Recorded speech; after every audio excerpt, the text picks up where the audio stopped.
দেখো অত্যন্ত বুদ্ধিমত্তার সঙ্গে ভারতীয় দল ব্যাটিং করেছে, স্পেশালি সূর্য কুমার যাদব অধিনায়ক নিজে দায়িত্ব নিয়েছেন এবং যেহেতু উইকেট পড়ে যাচ্ছিল সেখানে সামনে থেকে নেতৃত্ব দিয়েছেন, যেটা দরকার ছিল। ওরা রিএসেস করেছে নিজেদের কতটা টোটাল হওয়া দরকার, আগেই বুঝতে পেরেছে উইকেট পড়ে যাওয়ার জন্য রিয়েলিস্টিক্যালি 190-200 তে পৌঁছানো সম্ভব নয়। 150-160 রান করলে ভারত লড়াইয়ে থাকবে, ঠিক সেটাই করলেন সূর্য কুমার যাদব, ব্যাটিং করলেন এবং ঠিক সময় আমরা বাঙালি বস, আমরা এর সাথে সাউথ ইন্ডিয়ানের সাথে মুড়িও খাই। সাউথ ইন্ডিয়ানের এর সাথে কি জানো এটা, কি জানো বলো, এটাকে বলো বলো সাম্বার। হ্যাঁ, আমরা সাম্বারের সাথে মুড়ি মাখিয়ে খাই। আমরা কি খাই সাম্বারের সাথে?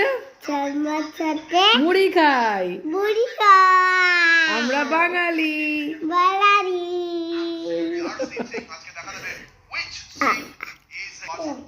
আজকে টার্গেট ইউনাইটেড স্টেটস আমেরিকার